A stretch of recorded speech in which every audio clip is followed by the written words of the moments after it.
सर्वांना. आदरणीय इंद्रजित देशमुख साहेब ही गेली 13-14 वर्ष आपल्या सर्वांना संस्कार द्यायचं काम करतात. आपल्याकडे आज काही खरी गरज असेल या पिढीला तर ती संस्कार देण्याची गरज आहे. आणि ही संस्कार मी त्यांच्याबद्दल जे ऐकलं आहे तर मला अतिशय म्हणजे असं वाटलं की या आत्ताच्या जगामध्ये कमीत कमी आपल्या महाराष्ट्रासाठी ते एक आधुनिक संत आहेत.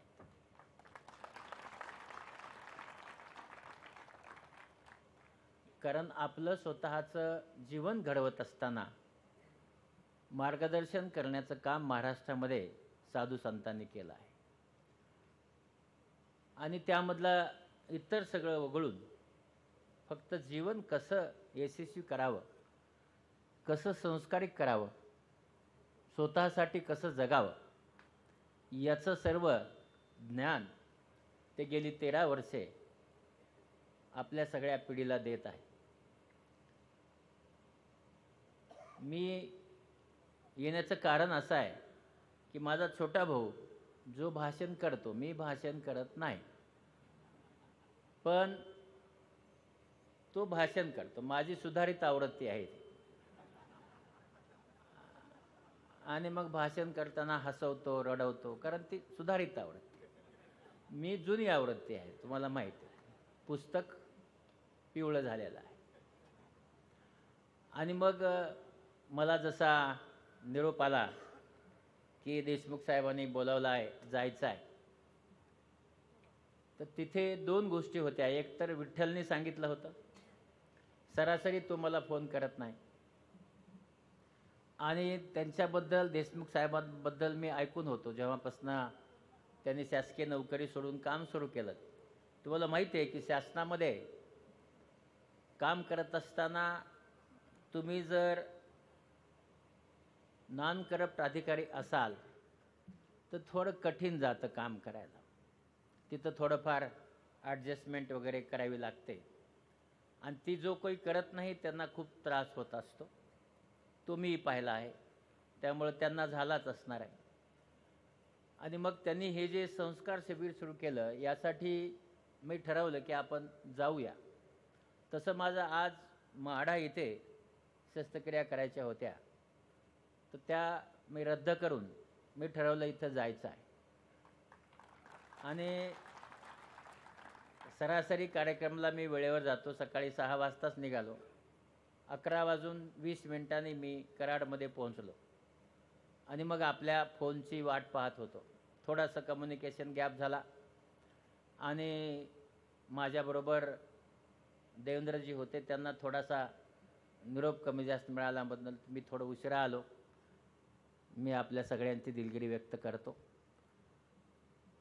दुसरी गोष्ट अशी आहे की मला जो विषय दिला आहे हा विषय मी जेव्हा भाषणं सुरू केले, आयुष्याची भाषणं, तुम्हाला माहीत आहे की भाषणं सुरू केली त्याच्यात दुसरा विषय होता माझा.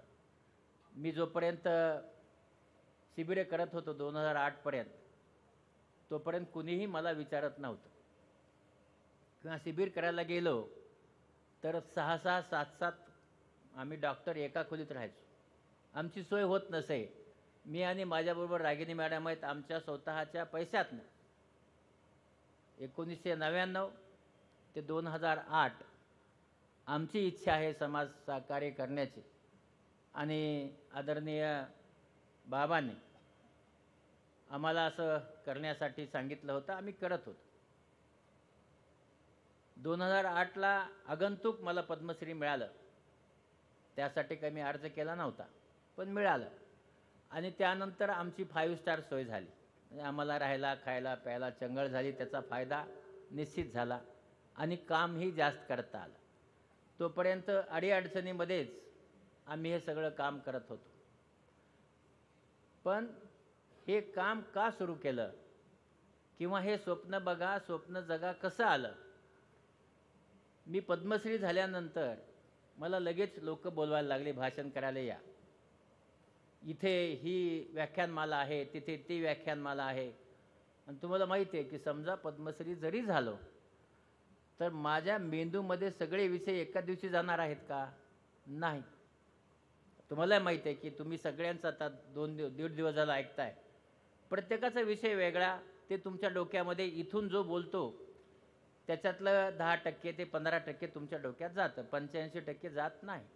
मग मला कसं येणार? असं मी सांगितलं की नाही मी येणार नाही भाषण करायला. ते लगेच म्हणायचे मुंबईमध्ये बाहेरच्या माणसाला घाटी म्हणतात आणि एक घाटी आहे, स्वतःला शहाणा समजतोय, याला काय येतंय. म्हणजे एकतर मी योग्यतेने सांगितलं की मला ह्याच्याची योग्यता नाही आहे, मी येऊ शकत नाही, पण तरी टीका. आणि ठरवलं हां ठीक आहे जाऊया भाषण करायला. मी म्हणलं येतो चला. आणि तुम्हाला माहिती आहे की एखादा कुठलाही विषय असेल तर तो आपण जगलो असेल तर बोलण्याला अर्थ असतो. जगलो नसेल तर त्या थेअरीला आपण वर्गात शिकवतो त्याला काही अर्थ नाही असं मला नेहमी वाटतं.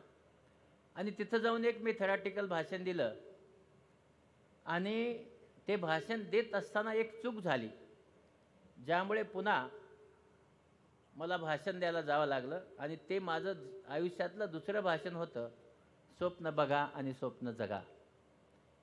तर त्या वसंत व्याख्यानमालेत मी असं सांगितलं होतं की आजीने मला विचारलं भाषण संपल्यास, तुम्ही माझी कधी ऐकली असेल कॅसेट, त्याच्यात खालून एक मला पत्र आलं. त्याच्यात त्यांनी मला विचारलं होतं की नेहमीसाठी डोळे चांगले कसे ठेवायचे. आणि तोपर्यंत मी विज्ञानाचाच पुरस्कर्ता होतो, आजही आहे. मी सांगितलं की आपल्या डोळ्यामध्ये अश्रू येतात, ते अश्रू आपल्या डोळ्याची काळजी घेतात, नवीन असं काही करण्याची गरज नाही. आजीबाई उठल्या, त्या मला म्हटल्या मला वाटलं तुला काही येत असेल, तू पद्मश्री झालास तरी तुला काहीच कसं येत नाही. म्हणजे पहा, पद्मश्री झाल्यानंतर विज्ञानाच्या पलीकडे यायला पाहिजे असं त्या आजीबाईचं मत. म्हणजे काय, तिच्या मनातलं मला आलं पाहिजे. तर मी मग सांगून टाकलं की आजीबाई थंड पाण्याने डोळे धुवा सकाळ आणि संध्याकाळ. हे बघा कसं असतं, माणूस जर मोठा असेल तर त्यांनी बोललेलं छापून येतं. माझं का छापलं गेलं? पद्मश्री झाल्यामुळं, तात्याराव लहानेमुळं नाही. छापून आलं नवा काळला दुसऱ्या दिवशी, थंड पाण्याने डोळे धुवावेत, पद्मश्री डॉक्टर तात्याराव लहाने, त्याचा फोन नंबर फलाना फलाना फलाना. आल्यानंतर मग मी पण ती पहिली बातमी माझी मोठी आलेली आयुष्यातली ती कापली, दवाखान्यात लावली, खुश झालो. मोठी बातमी आली, तात्याराव लहाने नाव आलं. कोणालाही असं वाटतं आपलं नाव यावं, तसंच माझं आलं होतं. मी लावून टाकलं ते नाव. पण ते 2 दिवसानंतर थोडं वाईट वाटलं, का लावलं ते. फोन यायला सुरू झाले, तुम्ही तात्याराव लहाने का? म्हणलं हो. ते थंड पाण्याने डोळे धुवायला सांगितलं. म्हणलं हो सांगितलं. ते थंड पाणी फ्रीजरमध्ये ठेवायचं का खाली ठेवायचं? म्हणलं कठीणच आहे, कुठेही ठेवा. पुन्हा फोन यायचा, साहेब त्याचं तापमान किती ठेवायचं? म्हणजे प्रत्येकाने थर्मामीटर घेऊन फिरायचं का? आणि मला असं वाटलं की आता आपलं भाषण चुकलं. आणि थोडे दिवसांनी ते स्वप्न बघा आणि स्वप्न जगा अशी व्याख्यान मला दादरला आहे, ती लायब्ररीत भरते तिथल्या. त्यांनी मला बोलवलं. म्हणलं दादरला आहे ना? मी येतो म्हटलं. का? दादरलाच ते. मग तिथं गेलो मी आणि विचारलं, अरे ते वसंत व्याख्यानमध्ये कोण कोण होतं? तर 500 लोकांनी हातवर केला आणि लगेच म्हटले, साहेब ते थंड पाण्याने आम्ही डोळे धुतो ना. कारण अशा ठिकाणी जाणारी जी लोक आहेत तेवढीच ठरलेली असतात, सगळीच येत नाहीत. हां, संस्कार शिबिरालाही सगळे येत नाहीत, तेवढीच येतात ज्यांना संस्कार पाहिजे. तर मग ते म्हटल्यानंतर म्हणलं, बाबांनो मागच्या भाषणात एक चूक झाली. काय चूक झाली आहे? म्हणलं थंड पाण्याने डोळे धुवू नका. मग म्हणले काय करायचं? आता समजा मी म्हटलं की नैसर्गिक डोळे चांगले आहेत तर पुन्हा 50 प्रश्न. म्हणलं मुंबईच्या नळाच्या पाण्याने डोळे धुवा. म्हणजे आता मला कोणी विचारणार नाही. खुश झालो मी, फार खुश झालो. आणि माझं हे जे स्वप्न बघा हा विषय कुठून आला त्यासाठी तुम्हाला सांगतो. हा माझा दुसरा विषय आयुष्यातला भाषण ठोकायचा. आणि मग ठीक आहे म्हटलं, आता काही हरकत नाही. पुन्हा 2-4 दिवसांनी खुश होतो, आता मला फोन येणार नाहीत. पण पुन्हा फोन यायला सुरू झाले. ते तुम्ही तात्यारावला आणि नळाचं पाणी का, म्हणजे तिथं पुन्हा नळाचं पाणी जोडलं. म्हणलं हो, ते पाणी सपा मारायचं का हळूहळू मारायचं. आता काय सांगणार. पुन्हा फोन यायचा, ते डोळे उघडून मारायचं का डोळे बंद करून मारायचं. आता मला सांगा, डोळे उघडून सप मारलं तर डोळा राहील का. पण प्रश्न हे विचारलेच पाहिजे. आणि तेव्हापासनं मग मी थोडंसं भाषणात चूक कशी होणार नाही हे लक्षात ठेवलं की काही गोष्टी टाळल्या पाहिजे. आणि मग हे जेव्हा मी हा विषय दिला तर त्याच्या स्वप्न बघा आणि स्वप्न जगा याविषयी बोलण्याच्या अगोदर तुम्हा सगळ्याला विज्ञान सांगतो. विज्ञान ओके, ते आलं पाहिजे. स्वप्न पडत नाहीत असे किती जण आहेत, हात वर करा. खरं सांगायचं, एक्का नाही खोटं नाही सांगायचं. स्वप्न पडत नाहीत आशाने हात वर करायचा. ओके, याचा अर्थ असा आहे की सगळ्यांना स्वप्न पडतात, बरोबर आहे. आणि ते पडलेच पाहिजे. मग आता हे स्वप्न का पडतात, लक्ष द्या. आपल्याला 2 प्रकारची झोप लागते. किती? 2. तर याच्यामध्ये त्या झोपीचे प्रकार रॅपिड आय मूवमेंट, म्हणजे सुरुवातीची जी झोप असते त्यावेळेस त्या झोपीला रॅपिड आय मूवमेंट असं म्हणतात. आणि दुसरी झोप असते साऊंड स्लीप, तिला नॉन रॅपिड आय मूवमेंट. अशा 2 झोपी असतात. पहिले 60 ते 70 मिनटं झोपल्यानंतर ही रॅपिड आय मूवमेंटची झोप असते.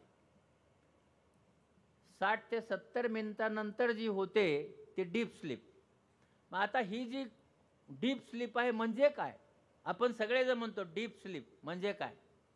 आपल्या शरीरामध्ये 60 ते 70 मिनटं झोपल्यानंतर आपल्या मेंदूमध्ये ग्लायसिन नावाचा केमिकल सिक्रेट होतो.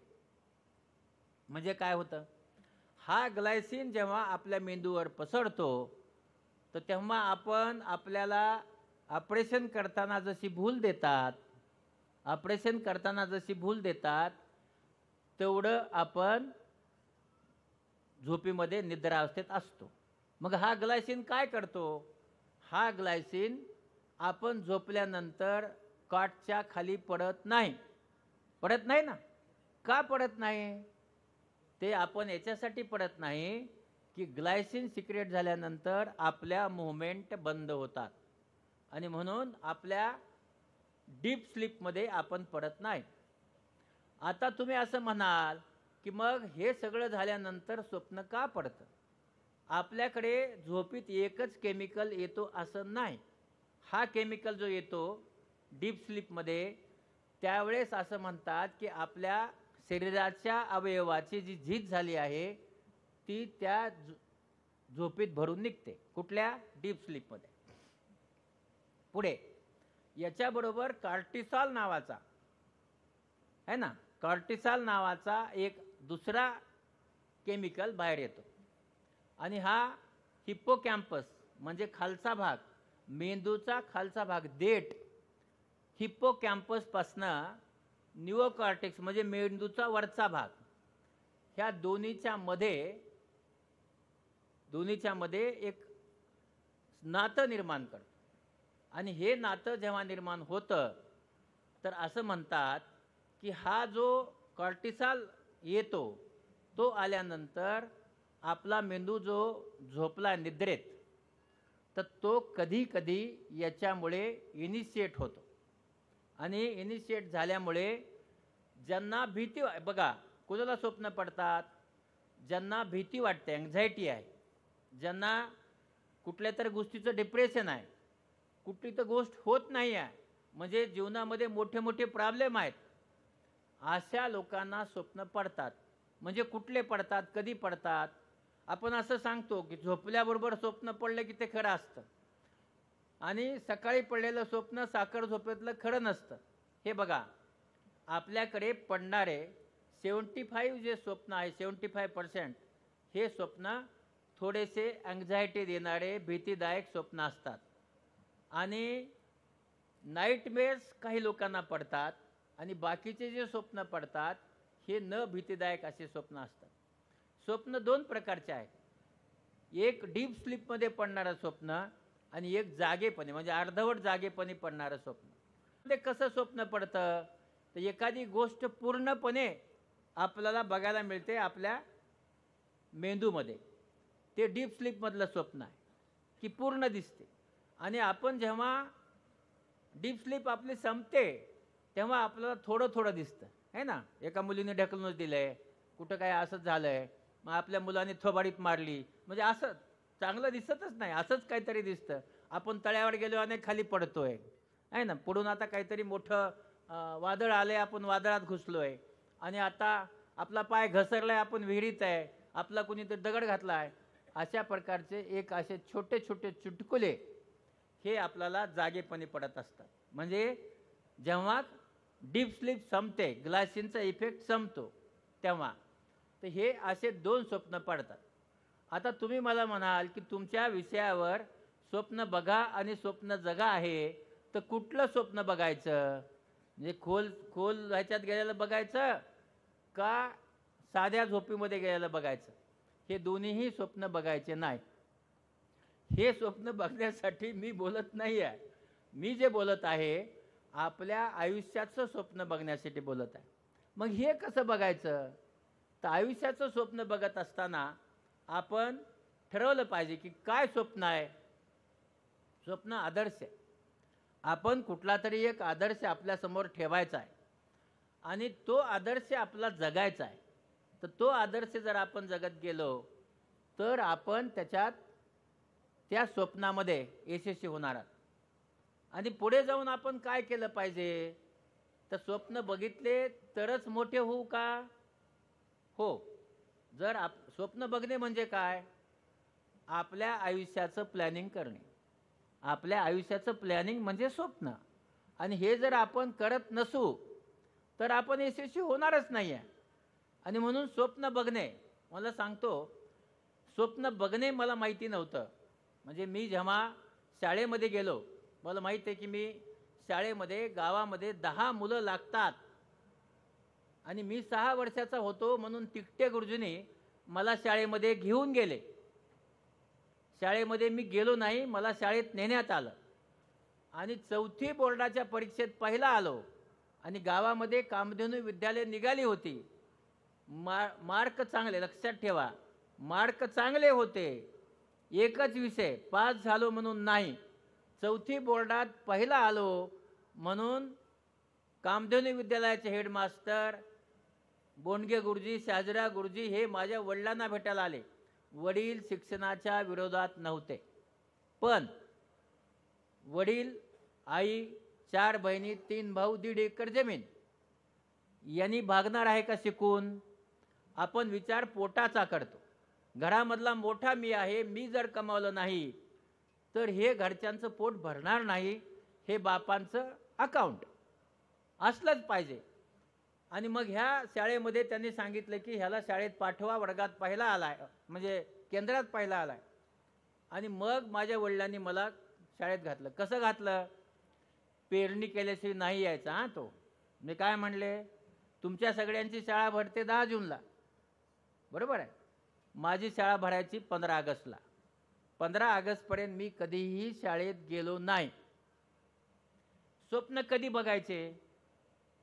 7वीमध्ये असताना एक मुलगा डॉक्टर शिरारी लहाने म्हणून, तो MBBSला लागला, आमच्या शाळेतला पहिला विद्यार्थी, आणि त्याची गावामध्ये मिरवणूक निघाली. स्वप्न कसं बघतो मनुष्य बघा. आणि मिरवणूक निघाल्यानंतर मला असं वाटलं की डॉक्टर MBBSला नंबर लागल्यास मिरवणूक निघते. म्हणजे काय विचार केला? MBBS व्हायचा केला का? नाही. काय विचार केला? आपली पण मिरवणूक निघाली पाहिजे. म्हणजे विचार काय केलाय? मिरवणूक निघाली पाहिजे.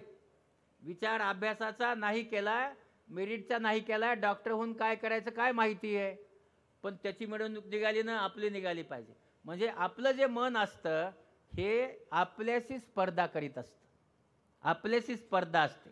आणि या स्पर्धेमध्ये पहिलं स्वप्न मी काय पाहिलं असेल तर मला MBBSला मला जायचं आहे हे स्वप्न पाहिलं.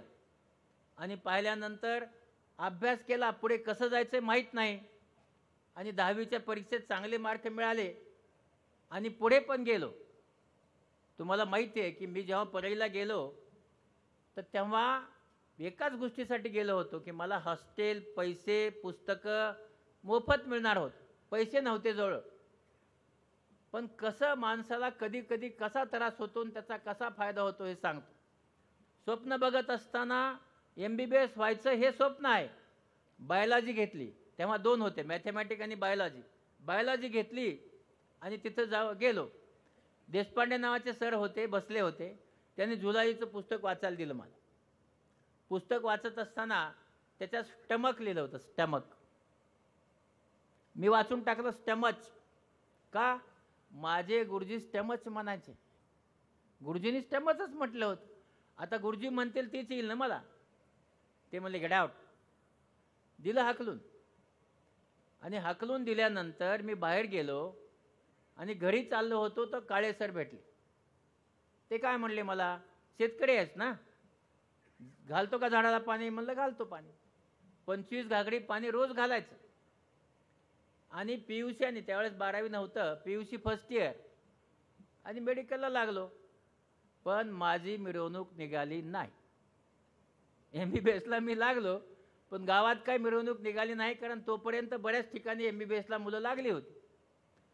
पण हे लक्षात ठेवा की मी जर ते स्वप्न बघितलं नसतं 7वीला की मला डॉक्टर व्हायचं आहे, अडीअडचणी आल्या, कमवा शिका योजनेत काम केलं, हे बघा, पण मी डॉक्टर झालो.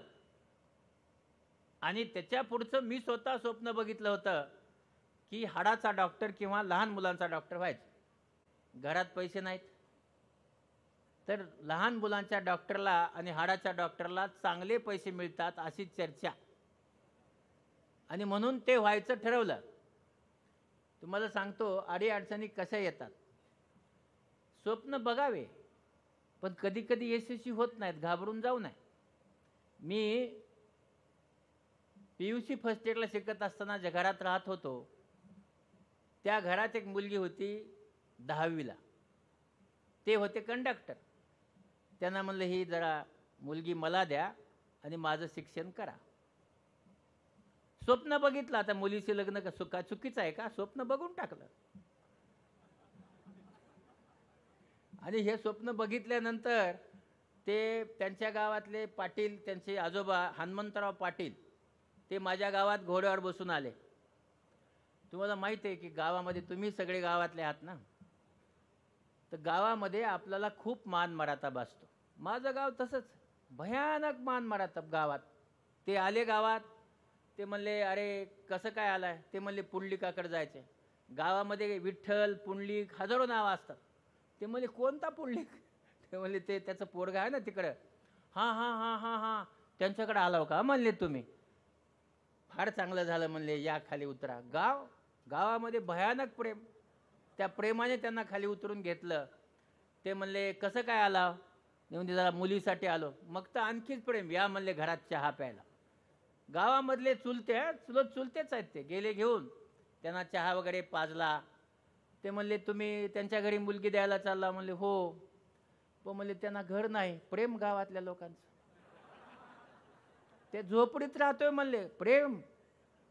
ती म्हणली मुलगी दिली की दुसऱ्या दिवशीच ती मजुरी करायला जाईल. प्रेम. एवढं प्रेम की बस. सांगून टाकलं की त्यांच्याकडे जाऊ नका. ते बिचारा घोडं घेऊन परत आलं. ते काही माझ्या घरी आले नाहीत. गावातल्या प्रेमाचा चहा पिऊन बिचारे परत गेले. सगळ्यांच्या गावात असंच असतं. आपल्याबद्दल खूप प्रेम असतं. काम पडल्यास मात्र मग सगळे आपल्याकडे येतात. आणि मग आम्ही MBBSला लागलो. MBBSला असताना 2 आमदार आले माझ्याकडे, 2. आणि ते आमदार आले म्हटल्यास काहीच नव्हतं. गादी नव्हती, सतरंजी होती. गादी मागून घेतली, त्याच्यावर बसवलं त्यांना. आणि काय म्हणले मला? म्हणले आम्ही तुला मुलगी द्यायला आलो. घाबरून गेलो मी. हो, कंडक्टरने दिली नाही, आमदार कसं देणार मला सांगा. आपण प्रॅक्टिकली धरूया ना. आणि मग ते पहिलं स्वप्न जेव्हा एखादं बघा, लक्षात ठेवा, पहिलं स्वप्न जर सत्यात आलं नाही तर माणूस दुसरं स्वप्न बघत नाही. ते स्वप्न बघायचं बंद केलं होतं मी. आणि तरी ते स्वप्न समोर आल्यास मी त्याला सांगितलं की साहेब जरा जागा चुकली आहे, माझ्याकडे काही नाही आहे. मी स्वतः सांगितलं, गावात जाऊन लोकांनी सांगितल्यापेक्षा आपणच सांगून टाका. म्हणलं झोपडी आहे, शेती नाही, गरिबी आहे, मजुरी आहे. ते म्हणले मी, बघा काही माणसं फार मोठी असतात, ते म्हणले मी तुझी शेती, तुझी झोपडी हे बघून द्यायला आलो नाही, तर तुझी हुशारी बघून तुला पोटगी द्यायला आलो. लक्षात ठेवा, जर तुम्ही चांगले मार्क घेतले आणि जर तुम्ही हुशार असाल, चांगल्या ठिकाणी गेलात, तर चांगल्या मुलीचे मायबाप तुमच्याकडे येतात. जर तसं केलं नाही तर मुलीच्या मागं लागावं लागतं मिळण्यासाठी, अडचणी असतात. आणि मग स्वप्न न बघता ते स्वप्न माझं पूर्ण झालं. इथं काही बघितलं नव्हतं, झालं पूर्ण. आणि पुढे स्वप्न बघितलं होतं की डॉक्टर व्हायचं हाडाचा, बरोबर आहे. पण ते स्वप्न बघितलं आणि त्या डोळ्याच्या पेपरच्या दिवशी सासरे वाढले. डोळ्याच्या विषयात मी नापास झालो. आणि पहा, हाडाचा डॉक्टर व्हायचं, लहान मुलांचं व्हायचं, पैसे मिळत नाहीत, तिथे हाऊसपोस्ट मिळत नाही, नापास झाल्यामुळे 3% कटतात, आणि इकडे 700 रुपये मिळणार आहे, म्हणून मी डोळ्याचा डॉक्टर झालो. हे बघा कसं आहे की ते तुम्हाला मला सांगायचं आहे. स्वप्न बघत असताना मला IASच व्हायचं आहे किंवा IPSच व्हायचं आहे असे स्वप्न बघू नका. आलं लक्षात? थोडे ब्रॉड स्वप्न बघा, म्हणजे 10-12 ध्येय असावे. आपल्याकडे काय आहे, आपण कुणी लहान ध्येय ठेवतच नाही. सगळ्यांचे ध्येय काय, मला IAS व्हायचं आहे, IPS व्हायचं आहे, डॉक्टर व्हायचं आहे. पण ह्या सगळ्यांनाच कसं शक्य आहे, हे शक्य नाही. आणि म्हणून लहान जरी गोष्ट असेल तर त्याचंही आपण ध्येय ठेवलं पाहिजे. आणि म्हणून आपण एखाद्या ध्येय आपला जर साध्य झालं नाही तर त्याच्यासाठी आपण स्वतः डिप्रेशनमध्ये जायची गरज नाही. कारण सगळे ध्येय जर साध्य झाले तर भारतातले 140 कोटी लोक IAS होतील का ते? हे शक्य नाही आहे. आणि म्हणून आपण सगळेजण जेव्हा एखाद्या ध्येयाचा विचार करतो, हे ध्येय 1 2 3 4 असे ठेवा, पायऱ्या ठेवा, आणि पहिली पायरी गाठा आणि मग हळूहळू वरच्या पायऱ्यावर जा. ते बरेच जण आहेत की पोलीस होतात, पुन्हा PSI होतात, पुन्हा DYSP होतात, हळूहळू परीक्षा देत पुढे जातात. तर तसं जर आपण आपलं ध्येय ठेवलं तर मी डोळ्याचा डॉक्टर झालो. आणि तुम्हाला सांगतो, पुढे जाऊन अंबाजोगाईला मी नोकरी करत होतो वगैरे तुम्हाला सांगत नाही, पण कसं असतं माणसाच्या आयुष्यात, जेव्हा एखादं स्वप्न, मी काय पाहिलं स्वप्न की एक चांगली खाजगी प्रॅक्टिस करायची. माझं स्वप्न होतं अंबाजोगाईत खाजगी प्रॅक्टिस करायची आणि घरी सगळ्यांना मदत करायची, बहिणीचे लग्न करायचे आणि भावाला शिकवायचे. विठ्ठल जो माझा छोटा भाऊ आहे त्याला मी पहिलीत घातलंच नाही, डायरेक्ट दुसरीत घातलं होतं, आणि तो पहिलीत गेलाच नाही. त्यांनी इथं भाषण केले, तुम्हाला माहिती असेल स्वप्न कसं असतं. तो जेव्हा MA झाला तेव्हा त्याला PG करायचं होतं, PG म्हणजे सुपर स्पेशालिटी. माझं किडनी बदललं होतं म्हणून त्याला व्हायचं होतं युरोलॉजिस्ट. परीक्षेमध्ये पास झाला, मेरिटमध्ये आला, आणि मी त्याच्यात लिहून टाकलं प्लॅस्टिक सर्जरी. हे बघा कसं असतं, स्वप्न बघत असताना आपल्या भोवताली बघा आपण पुढे जाऊन काय करणार आहोत. तर माझं त्याचं स्वप्न असं होतं माझं की विठ्ठलनी लातूरमध्ये जर जायचं असेल तर तिथं प्लॅस्टिक सर्जन नाही आहे, युरोलॉजिस्ट असेल तर किडनी ट्रान्सप्लांट तिथं होऊ शकत नाही, आजही होत नाही, तर एवढ्या सोयी करणं शक्य नाही. पण प्लॅस्टिक सर्जन इंडिपेंडेंट ब्रँच आहे, त्याने तिथं करावं म्हणून प्लॅस्टिक सर्जरी घेतलं. विठ्ठल मला 6 महिने बोलला नाही, 6 महिने. त्याच्यानंतर पास झाला आणि माझ्याकडे आला, म्हणला दादा मी आता सुपर स्पेशालिस्ट झालो, मला आता पुण्यात किंवा मुंबईला प्रॅक्टिस करायची आहे. मी म्हणलं जा, यशवंतराव चव्हाण कॉम्प्लेक्समध्ये जागा घेतली आहे किरायाने, लातूरमध्ये जाऊन प्रॅक्टिस करायची. 1.25 वर्ष बोलला नाही. आज तो महाराष्ट्रातलाच नाही तर भारतातला नंबर 1 प्लास्टिक सर्जन आहे लातूरमध्ये. म्हणून त्याचं स्वप्न मी बघितलं, त्याही नाही बघितलं. त्याचं जे स्वप्न होतं की त्याचं युरॉलॉजी व्हायचं स्वप्न होतं, पण कधी कधी म्हणूनच सांगतो की इंद्रजित देशमुख सारखे माणसं हे जेव्हा गाईड करतात की तुम्ही कुठं जाऊ शकता, काय केलं पाहिजे, आणि म्हणून आपण जर ठरवलं किंवा गाईड महत्त्वाचा असतो, आणि म्हणून तुम्ही जे गायडन्स घेता याच्यामुळे तुमच्या रस्ते जे आहेत पुढचे हे तुम्ही नक्कीच तुम्हाला कळू शकतं. मी प्रॅक्टिस करण्याचं स्वप्न पाहिलं होतं, प्रॅक्टिस पहिला जागा पाहिली, आणि मग मी प्रॅक्टिस केली असती तर मी इथं येऊन तुमच्यासमोर भाषण ठोकलं नसतं. कारण प्रॅक्टिस करणारे हजार डॉक्टर आहेत, तुम्ही बोलवता का त्यांना? इंद्रजी म्हणतील जाऊ दे ना, पैसे कमवते, सोडून दे त्याला. मला का बोलवलं त्याचं कारण सांग. मी पुढे चालून आजारी पडलो, आणि आजारी पडल्यानंतर माझ्या दोन्ही किडनी खराब झाल्या. मुंबईला डायलिसिस करण्यासाठी गेलो, दर गुरुवारी डायलिसिस करायचो, आणि मुंबईच्या डॉक्टरांना दाखवलं. म्हणजे माझं स्वप्न भंग झालं होतं. मला प्रॅक्टिस करता येत नव्हती, आणि मुंबईला गेल्यानंतर डायलिसिस करून काय शक्य आहे तेवढं काम करत होतो. हे करत असताना तिथल्या डॉक्टरांना दाखवलं मी, बॉम्बे हॉस्पिटलच्या. त्यांनी पाहिलं होता बरोबर, आणि दुसऱ्या दिवशी बोलवलं, आणि गेल्यास त्यांनी मला सांगितलं की तुम्ही किती जण आहात? म्हणलं 4 बहिणी, 2 भाऊ, आई वडील, 2 मुली, 1 मुलगा, बायको, सासू आहे म्हणलं आता, कारण नवरा तिचाही मेला होता. ह्या सगळ्यांना सांभाळायचं. म्हणलं मोठा तुमचा कुटुंब मोठं आहे? म्हणलं हो. म्हणले तुम्ही LIC काढा. मला सांगा, डॉक्टरकडे गेल्यास LIC काढा सांगतात का? सांगितलं. म्हणलं का? एखादं वर्ष जगाल म्हणले तो. मग मी 94 मध्ये LIC काढलं, 43,000 रुपये दिले. पैसे नव्हते, 7,000 पगार मित्राचे घेतले. एकच वर्ष ना, पुन्हा 25 लाख बायकोला मिळतील. स्वप्न बघितलं. हां, स्वप्नाशिवाय काही होत नाही बाबांनो. ते स्वप्न, बायकोला पैसे मिळतील म्हणजे मेल्यास शिवाय घालणार नाही. आधी नेहमी तर घालतेच, पण मेल्यास नाही घालायचं. आणि पुन्हा ऑक्टोबरमध्ये गेलो, ते हप्ता आला होता भरायचा. जाऊन त्यांनी बघितलं. म्हणलं कसं आहे? मग हां ठीक आहे, औषधं चालू ठेवा म्हटले. पण म्हणलं सर ते तुम्ही म्हटले होते की मी ते राहणार नाही आहे. हां हां. म्हणले आता एवढंच वर्ष आहे. म्हणलं ते हप्ता भरायचा सर. म्हणजे शेवटचा हप्ता म्हणले, पुन्हा भरायची गरज नाही.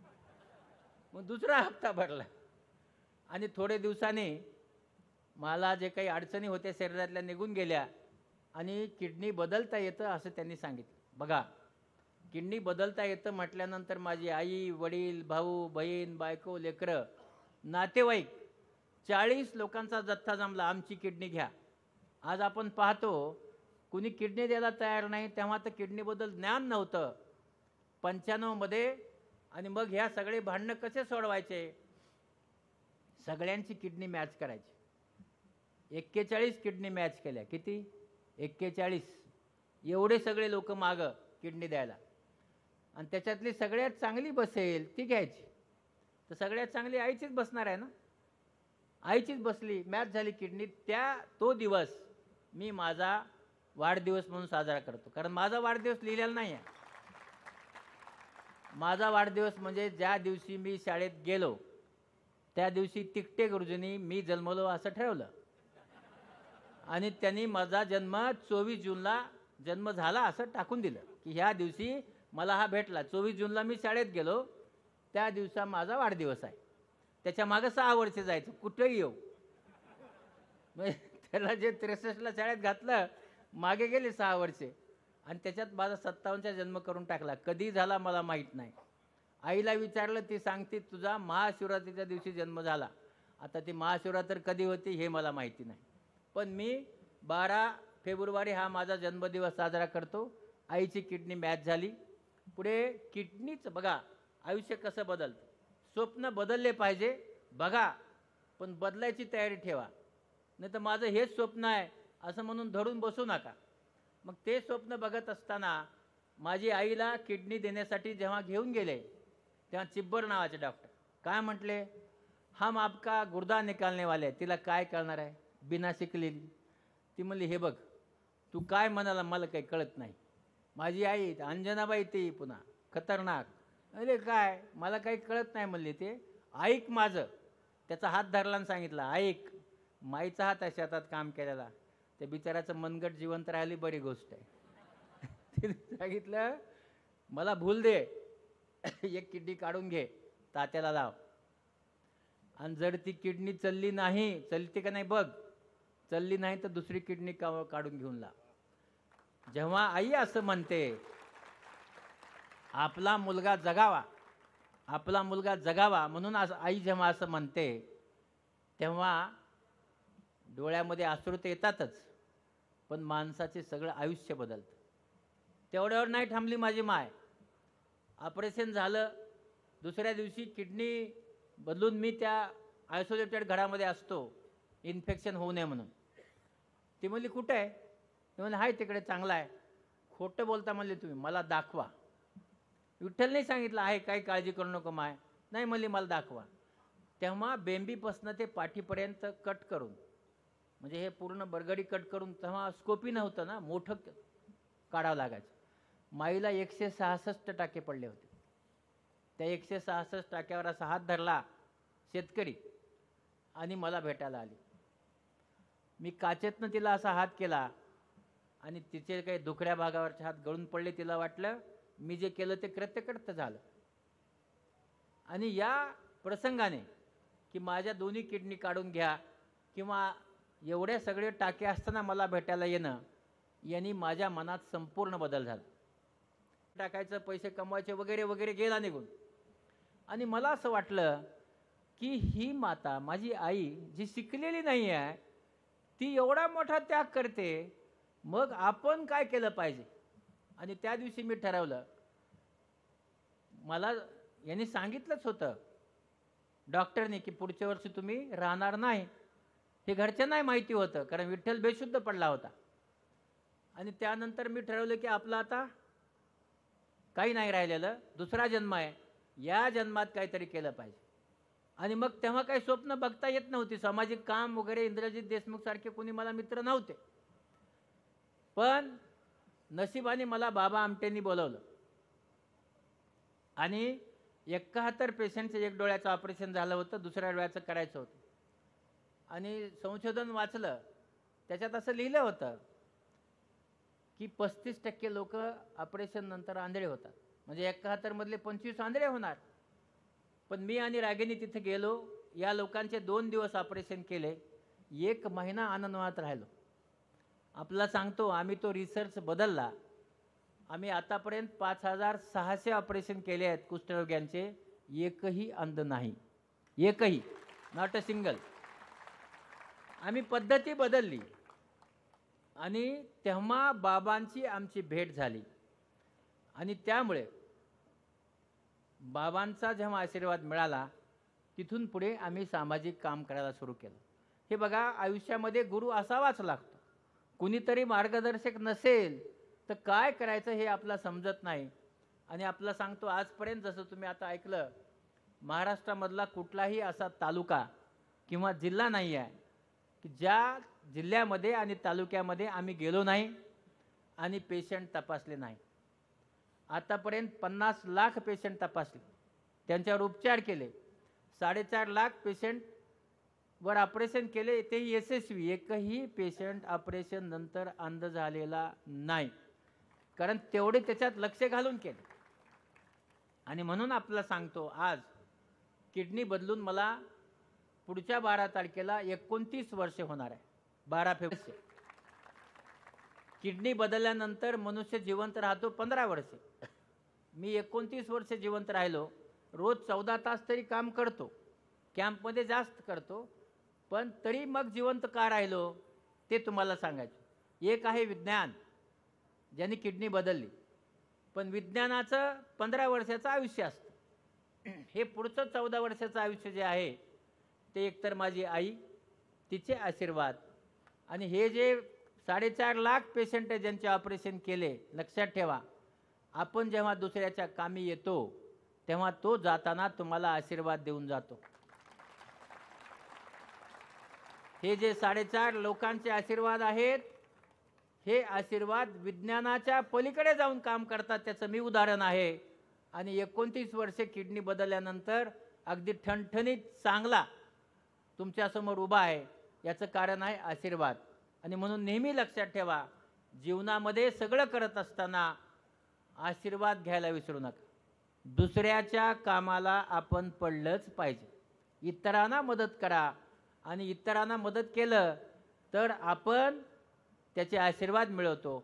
आणि आशीर्वाद मिळाले तर यशस्वी होतोच माणूस. आणि म्हणून मला LIC मिळाली ती स्वतःला. लक्षात, बायकोला मिळणार होती. स्वप्न बायकोचं बघितलं पण खाल्लं मीच. मलाच मिळाले पैसे, मुलीचं लग्न करायला वापरले. म्हणून हे नेहमी लक्षात ठेवा की आपण जर दुसऱ्याच्या कामी पडलो, यश येत नाही असं नाही, यश येतच. पण स्वप्न बघत असताना आपण जे स्वप्न बघणार आहोत ते कसे स्वप्न आहेत हे लक्ष द्या. आणि असे स्वप्न बघा की जे स्वप्न तुम्हाला जगता येतील. आम्ही काय स्वप्न बघितलं, असं काही बघितलं होतं का की आम्ही एवढं काही सामाजिक काम करू? नाही बघितलं. पण हळूहळू सामाजिक काम करायला सुरू केलं. संधी मिळत गेली. कारण कुठल्याही डॉक्टरवर पेशंट एक 20 वर्षे विश्वास ठेवतात, त्याच्यानंतर त्याच्यावर विश्वास फार नसतो. मी एक पहिला डॉक्टर आहे ज्याच्यावर 40 वर्षे पेशंट विश्वास ठेवतात आणि दरवर्षी पेशंट वाढतच जातात. म्हणजे कधीच पेशंट कमी होत नाहीत. आणि म्हणून हे बघा, स्वप्न बघत असताना दुसरी गोष्ट केली पाहिजे ती म्हणजे आपण स्वप्न बघितल्यानंतर हार्डवर्क केलं पाहिजे. हार्डवर्क नसेल त्या स्वप्नाला काहीच किंमत नाही. आपण जर त्याच्या मागे, सगळ्यांचे मेंदू सारखे असतात, कुणाचाही मेंदू कमी जास्त नसतो. मग हे नसताना आपण मार्क 40%, 45% असे का घेतो? हे मार्क कमी का घेतो आपण? त्याचं कारण असं आहे की तुम्ही किती टक्के तुमचा स्वतःचा मेंदू वापरता त्याच्यावर टक्केवारी पडते. तुम्ही जर 40% वापरला 40%च पडणार, 50% वापरला 50%च. पण लक्षात कसं ठेवायचं, अभ्यास कसा करायचा, याच्यामध्ये तुम्हाला सांगतो, जे विद्यार्थी आहेत त्यांना मला सांगायचं आहे की बाबांनो, नियोजन करा, अभ्यासाचं नियोजन करा. कसं नियोजन? हे बघा, मी काही आयुष्यात नियोजन केलं नाही, पण कसं नियोजन झालं सांगतो. माझा सगळा अभ्यास सूर्यप्रकाशावर झाला. मला दिवा नव्हता, रॉकेल नव्हतं, पैसे नव्हते आणि मला गोडे तेलही नव्हतं. रोज सकाळी गुरे चारायचो. मी अगोदर जनावरं म्हणायचो, पण मुंबईत जाऊन गुरे म्हणायला शिकलो. कारण भाषा थोडी, कारण मुंबईत काय झालं, जेव्हा मी गेलो तर तेव्हा माझी गावाकडची भाषा अशीच होती ना, जनावरं वगैरे, गाढवं अशी सगळी. आणि कुणी जवळ आला त्याला म्हणायचं गाढव, शिव्या घालायचो आणि लोक नाराज व्हायचे. ते कुलकर्णी म्हणून सर होते लातूरचे, चांगले होते. त्यांचा एक डोळा केला होता बॉम्बे हॉस्पिटलला, एक मी केला. बघा, डोळ्यामध्ये लेन्स कुठला टाकतो त्याच्यावर त्याला चांगलं दिसत असतं. त्याचं कॅल्क्युलेशन करावं लागतं, मॅथमॅटिक. बॉम्बे हॉस्पिटलचं मॅथमॅटिक चुकलं होतं म्हणून त्यांना कमी दिसत होतं. आणि हे मॅथमॅटिक बरोबर आलं, त्यांना चांगलं दिसायचं. मोफत ऑपरेशन होतं. ते म्हणले हे फुकट केलं, ह्याने दिसते चांगलं, हे 1 लाख देऊन केलं, काय दिसत नाही म्हणले. म्हणजे तू चांगला डॉक्टर आहेस. आता कसं सांगता येईल मला, ते ऑपरेशन देखील चांगलंच आहे, लेन्सची पावर चुकली आहे. मग म्हणले तू हुशार आहेस, पण काय तुझी भाषा बदलली पाहिजे. मला सांगा, वय वर्ष 42 आणि मास्तर काय म्हणतो, भाषा बदलली पाहिजे. कसं शक्य आहे? पण मास्तर हा मास्तरच असतो. ते माझ्या मागच लागला, चल मला ते क्लासेस लाव इंग्रजी शिकायचे. आणि मला वयाच्या 42व्या वर्षी मास्तरने क्लासेस लावले. रोज संध्याकाळी 6 वाजता बाहेरच उभं राहायचा मास्तर मी जाईपर्यंत. मी गेल्यानंतर त्यांनी मला 5000 शब्द शिकायला दिले. किती वाचायला दिले, अभ्यास करून पाठ करायला सांगितले. इंग्रजी चांगली आली पाहिजे. का? त्यांचं चूक नव्हतं, जसा देश तसा वेश. जसं गुरे म्हणायला शिकलो मी, ढोरं म्हणण्याच्या ऐवजी, है ना. आणि मग ते काय शिकवलं त्यांनी मला, जरा हसवतो. इंग्लिश मिडियमचे जेवढी मंडळी आहे त्या सगळ्यांची मनापासून माफी माग. इंग्लिश मिडियमला कसं असतं बघा, की ते इंग्रजीमध्येच विचार करतात सगळा. आपण मराठी मिडियमचे माणसं काय विचार करतो, तुझं नाव काय, म्हणजे काय, आधी मराठीत तुझं नाव काय, आणि मग हां व्हॉट इज युअर नेम, म्हणजे आधी आपल्या मनात स्वगत, आपण नाटकात स्वगत असतं ना, मागं असतो ना माणूस सांगायला, ए बन असं, तसं स्वगत, तुझं नाव काय, नो, मग लगेच पुढे जाऊन व्हॉट इज युअर नेम, म्हणजे त्याला तुला ताकद आली आधी मराठीत आणि मग इंग्रजीत ताकद. आता ही त्यांनी मला कसं शिकवलं, की मला माहीत नाही. कसं शिकवलं सांग. तर आपण काय म्हणतो, मला माहीत नाही, आय डोंट नो, म्हणजे माहीत ना, सांगितलं ना, तर ते त्यांनी मला शिकवलं नाही, असं नाही चालत. आय डोंट नो म्हटल्यास कसं चालेल, गावरान समजते तुला. म्हणलं काय म्हणू, त्याने शिकवलं, हे बघ, आय डोंट नो म्हणजे इथं थोडं हालायचं, म्हणजे इथं थोडं हलायचं, इथं कंबर थोडी हलवायची, डोंट, हे शिकवलं त्यांनी मला. म्हणजे म्हणजे कसं पुढच्याला, आता मला सांगा, डोंट शिकायल्यास काय कळल, डोंट नो असं शिकवलं ते. आणि हे हल्लंच पाहिजे, डोंट नो असं, हे सगळं असं हलवून म्हणायचं. असं म्हणलं की तुम्हाला इंग्रजी चांगली येते, त्याला अर्थ असो किंवा नसो. आणि आता तेव्हा मला कळालं की इंग्रजाचे लोक जे येऊन बाहेरचे येऊन फाडतात ना, आपण त्यांच्याकडे का हुशार म्हणून बघतो, त्यांच्याकडे का बघत राहतो, कारण त्यांनी बोललेलं आपलं काही कळतच नाही म्हणून त्यांच्याकडे बघतो. आणि ते सगळं त्यांनी मला डोंट नो शिकवलं ना. आपण बघतो ना फोनवर, या, ते काही बघायला का तुझ्याकडे, पण या, अरे हा असं बोलायची काय गरज आहे, पण हे सगळं त्यांनी शिकवलं आणि हे मी शिकलो. आणि मग आता हे मुंबईमध्ये हे सगळं शिकल्यास मी फार 42 कंट्रीत गेलो जाऊन, मग सगळं डोंच करून टाकतो बाहेर गेल्यास, काय आवड काय करा, ते शिकवूनच टाकले ना त्यांनी मला. आणि लोक बोलवायला लागतात सगळे, काय येऊ नाही तर नाही येऊ. काय आहे की तुमचं लँग्वेजवर जर तुमचं ताबा असेल, लँग्वेज तुमचे कमांड असेल, काही बोंबलता येत, हां टाकून द्यायचं. काही कळत नाही लोकांना असं, म्हणजे भाषण म्हणजे त्याच्यानंतर मी जेव्हा लोकांना आमच्या म्हणायचं ना, म्हणजे असं काही त्यांनी शिव्या शिकवल्या होत्या, बास्टर म्हणा, काय फरक पडतो, ते त्यांना कळेपर्यंत, घरी जाईपर्यंत कळायचंच नाही काय म्हणलं ते, म्हणजे राग निघून जायचा तोपर्यंत. मग सगळे मला नमस्कार करायला लागले, का त्यांनी मला सांगितलं शिव्या द्यायच्या इंग्रजीमधून, म्हणजे कळत नाहीत म्हणे, म्हणजे तुझाही राग जातो आणि त्यांनाही कळत नाही, संपलं. ॲडमिनिस्ट्रेशन सोपं जातं करायला. आणि हे सगळं त्यांनी मला शिकवलं. म्हणून हे गुरे राखत होतो शेतात, जनावरं राखत होतो, म्हशी आणि गाई. कसं नियोजन होतं माझं, सकाळी एक पुस्तक वाचायचं, संध्याकाळी एक पुस्तक वाचायचं, 9:30ला बांधून टाकायच्या म्हशीला आणि घरी जायचं. बघा हे पुस्तक वाचत असताना नेहमी लक्षात ठेवा की तिथे तुमचं जे एकाग्रता आहे ही खूप असते, लक्षात राहतं तुमच्या. आणि हे लक्षात राहिले धडेचा धडे पाठ होतात. हे कसं झालं, एक चिंगी महिन्याची झाली नाही तोच एक धडा होता, तो मी पाठ करून टाकला. मग मास्तरनी मला सांगितलं, तो काय करत होतं, मला धडा पाठ करत होतो म्हणे. मी म्हटलं धडा सगळा. मग त्यांनी सगळ्या 7 वर्गाला बोलवलं, बघा म्हणे ह्याला धडा पाठ आहे. म्हणजे काय झालं, माझं म्हशीमागचं हार्डवर्क सगळ्या पब्लिकली गेलं की हो. कसं गेलं, कसं गेलं, मी आहे म्हशीच्या मागं आणि आता काय करतोय, सगळ्या हुशार पोऱ्या समोर जाऊन धडा म्हणतोय. का म्हटला, कारण तिथे जे आहे की वृक्षवल्ली यामा सोयरे वनचरे, तुकाराम महाराजांनी म्हटले, काय वृक्षवल्ली आहे, काय नाही तिथं, दुसरं काय सोयरे धायरे काय नाही आहे. आणि मग एकांतात अभ्यास होतो. लक्षात कसा ठेवायचा, एकदा एक पान वाचलं आणि डोळा बंद करून ते पुन्हा आठवायचं. आठवल्यानंतर 15% लक्षात राहतं. किती, 15. कसं होईल परीक्षेत, पुन्हा जेव्हा आठवल्यानंतर मनन करणे म्हणतो आपण याला, पुन्हा ते पान दुसऱ्यांदा वाचा. जेव्हा दुसऱ्यांदा वाचाल तेव्हा 60% ते पान लक्षात राहतं. म्हणजे काय, तुमच्या भाषेत सांगायचं सांगतो, एकदा पान डोळ्याखालून घातले म्हणजे रॅम मेमरी, रॅम कळतो ना, सगळ्याला रॅम कळतो ना, रॅम.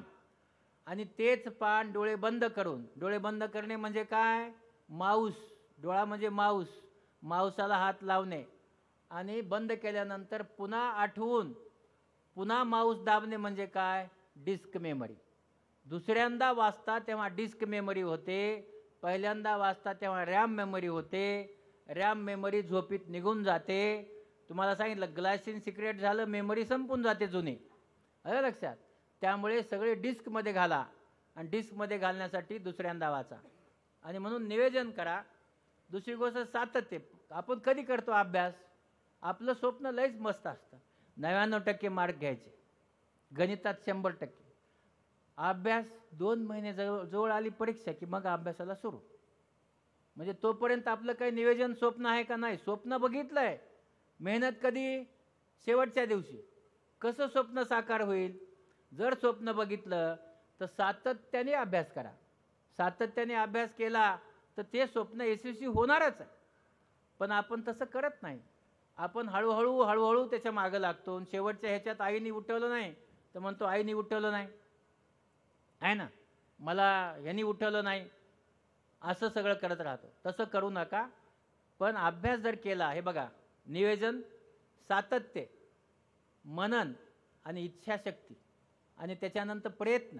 काय प्रयत्न? लिहून बघा, लिहून, पुस्तक बंद करून लिहून बघा. आणि ते जर लिहून बघितलं तर तुम्ही कसं लिहू शकता हे तुमच्या लक्षात येईल. एवढ्या गोष्टी केल्या तर आपल्या आयुष्यामध्ये यश येतच. पुस्तक बंद करून लिहून बघा आणि ते जर लिहून बघितलं तर तुम्ही कसं लिहू शकता हे तुमच्या लक्षात येईल. एवढ्या गोष्टी केल्या तर आपल्या आयुष्यामध्ये यश येतच. साठी खूप मेहनत करावी लागते. आणि मला असं वाटतं स्वप्न बघत असताना मी नेहमी सांगतो, स्वप्न अशी बघा की जी तुम्हाला पेलणार आहेत, पेलली पाहिजे. जी पेलणार नाहीत अशी स्वप्न बघू नका. तर याच्यानंतर तुम्हाला माहीत आहे की मास्तर हा 45 मिनटं बोलतो, बरोबर आहे. तर बहुतेक 45 मिनटं झाले असावं आणि तो ग्लायसिन माझ्या डोक्यात सिक्रेट झालेला आहे. तर तुम्हाला 2 गोष्टी सांगून माझं लांबलेलं भाषण संपवणार आहे. तर किती वेळ आहे मला? 5-10 मिनटं. हां, तर हे बघा, आता जी गोष्ट मी तुम्हाला सांगणार आहे ती गोष्ट होणार नाही आहे. म्हणजे त्याचं स्वप्न मी बघितलं आहे जे साकार होणार नाही. मला सांगा, म्हणजे जो माणूस ज्याला माहीत आहे स्वप्न साकार होणार नाही तरी बघतो, म्हणजे त्या माणसं काहीतरी गडबड आहे ना मेंदूत, तरी बघितलं सांगतो. तुम्हाला डार्विनचा सिद्धांत माहिती आहे का? काय? शेपटी गेली आणि माणूस झाला. आता याच्या पुढे माणसाचा मागची शेपटी गेली, आता पुढे माणूस असा वाकून जन्मणार आहे, खाली वाकून. नवीन सिद्धांत आहे माझा हा. का? कारण आपण आपला जो मोबाईल आहे, हा मोबाईल असा खाली मानून बघतो 12-12 तास. मग आता पुढचं लेकरू कसं जन्मेल हो? खाली बघणारच ना. डार्विनचा सिद्धांत. हे बघा, तुम्ही मोबाईल वापरणं बंद करणार नाही हे मला माहिती आहे. पण यापुढे 20 वर्षानंतर आपल्या मोडचं संकट कोविड नसून मोबाईल आहे. का सांगतो? मोबाईलबद्दल थोडी माहिती घ्या. मोबाईल हा मायक्रोवेव्ह टेक्नॉलॉजी बनला आहे. मायक्रोवेव्ह माहिती आहे?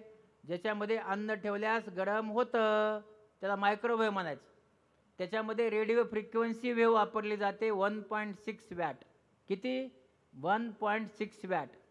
आणि ह्या 2 फ्रिक्वेन्स्या 2 पोलवरून 2 फोनवरून जेव्हा येतात त्याला मॅग्नेटिक फील्डनी कॅच केलं जातं. म्हणजे मॅग्नेटिक फील्डनी, मॅग्नेटिक पॉवरनी कॅच केलं जातं. म्हणजे काय? 2 ठिकाणी वेव्ह निर्माण झाल्या, ह्या मॅग्नेटिककडे आल्या आणि त्या आपण घेतल्या. त्या ज्या वेव्ह आहेत, आपण जेव्हा ह्या वेव्ह कानाला लावतो तर त्या वेव्ह चालू असतात आणि त्या आपल्या मेंदूत जातात आणि आपला मेंदूमध्ये 5% कॅन्सरची वाढ झाली आहे. 5%. ज्यांचा मोबाईल वापर 2 तासापेक्षा जास्त आहे अशांच्यामध्ये 5% मेंदूचे कॅन्सर वाढले आहेत. इथला आपला जो भाग आहे हा, इथल्या रक्तवाहिन्या फुगतात आणि आपला कान दुखायला लागतो. त्याचबरोबर आपण डोळे सारखे बघत असल्यामुळे ब्ल्यू लाईट आपल्या डोळ्यात जाऊन आपल्या डोळ्यात गेल्यामुळे आपले डोळे कोरडे पडतात आणि चष्म्याचे नंबर, ज्यांचे चष्म्याचे नंबर दरवर्षी थोडे वाढायचे त्याचे -1, -2 वाढतात. ज्यांचं 20 वर्ष वय झालंय त्यांचे नंबर अगोदर वाढायचे नाही. पण आता ज्यांचा स्क्रीन टाईम 2पेक्षा जास्त आहे त्यांचे 20 नंतर, 30 नंतर, 40 नंतर, 60 नंतर ही चष्म्याचे नंबर वाढत आहेत. म्हणजे काय, जन्मभर चष्म्याचे नंबर याच्यामुळे वाढत आहेत. त्याचबरोबर हा जो आपला इथे छातीवर ठेवला तर हृदयाला त्रास होतो, कमरेला ठेवला तर किडनीला त्रास होतो. असं म्हणतात की हळूहळू नपुसत तो येतं त्याने. आणि हा जो मोबाईल आहे याच्या ज्या वेव्हज आहेत ह्या 16 इंच ते 18 इंचपर्यंत जातात. आणि म्हणून हा मोबाईल बघा वापरायचं सांगतो. हा मोबाईल 16 इंच ते 18 इंच आपल्या शरीरापासून दूर ठेवा. म्हणजे हातात धरा किंवा बॅगमध्ये ठेवा. आपल्या शरीराच्या कुठल्याही खिशामध्ये हा मोबाईल ठेवू नका.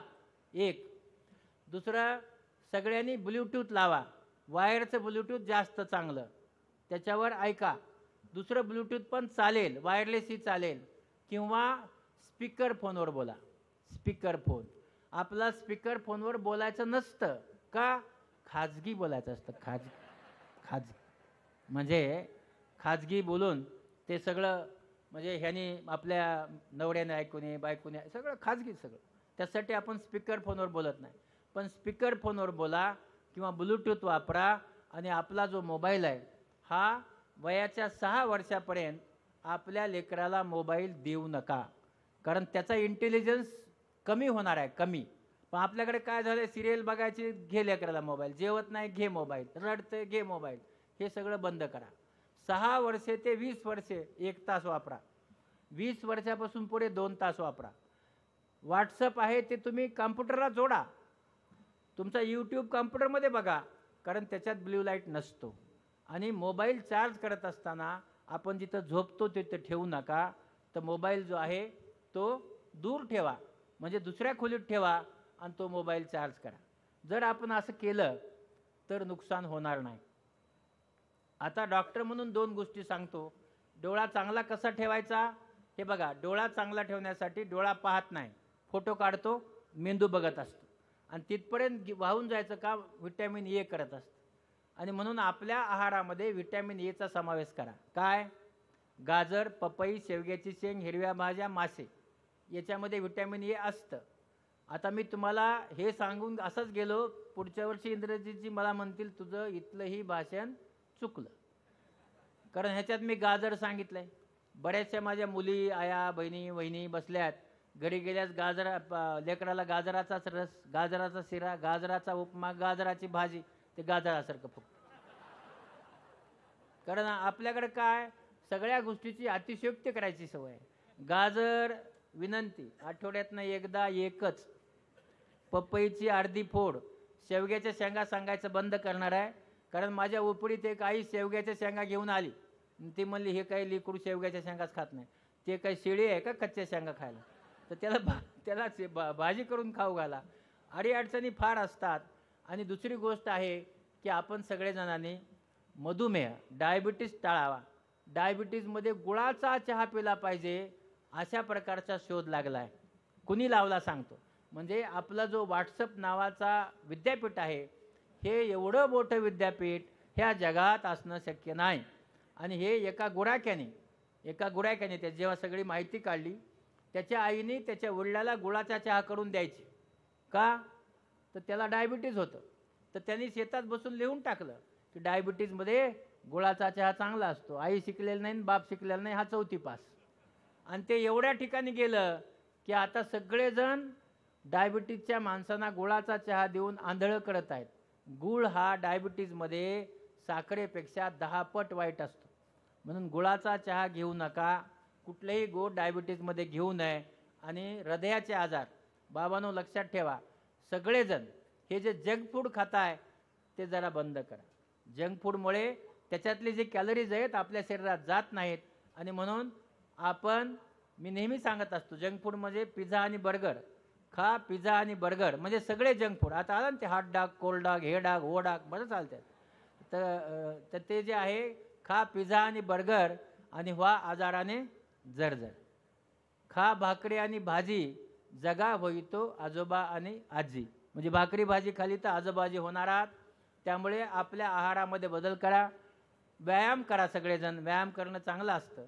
आणि आपल्या आयुष्यामध्ये जे काही करायचं आपला ते जसं इंद्रजित सर तुम्हाला सांगतील, शिकवतील, तसं आयुष्यामध्ये यशस्वी व्हा. आणि यशस्वी होऊन आपलं आयुष्य जे आहे हे पुन्हा पुन्हा मिळत नसतं. त्यामुळे मनामध्ये आता मी यशस्वी झालो नाही झालो अशा प्रकारचे पंतू किरंतू आणू नका. आपण सगळेजण या आपल्या या शिवम प्रतिष्ठानसाठी एकदा टाळ्या वाजवून त्यांना अभिनंदन करूया. मी हा प्रयोग माझ्या भाषणाच्या शेवटी रोज करत असतो, प्रत्येक भाषणात. त्याचं कारण तुम्हाला सांग. टाळ्या वाजवायला कोण सांगतं? मेंदू सांगतो का? नाही. हृदय सांगतं? नाही. हात सांगतात? नाही.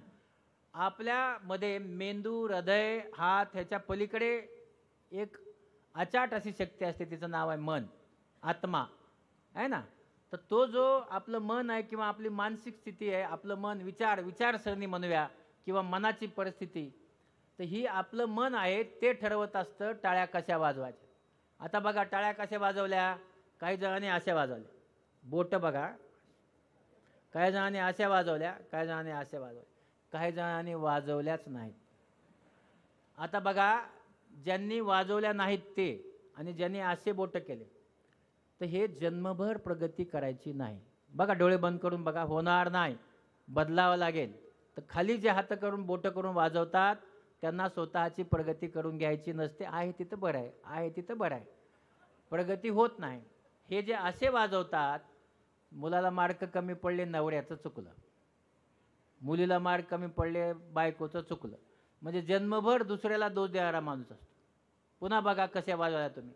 आणि जो अशा टाळ्या वाजवतो त्याला प्रगती करायची असते. तो सगळेचे सगळे त्याच्या अडचणीवर मात करू शकतो. आणि म्हणून एकदा पुन्हा ऐका, आपण एकदा शिवम प्रतिष्ठानसाठी सगळ्यांनी हात वर करायचे आणि जोरात टाळ्या वाजवायच्या. हात जोरात, आवाज जोरात घुमला पाहिजे, आवाज जोरात जोरात.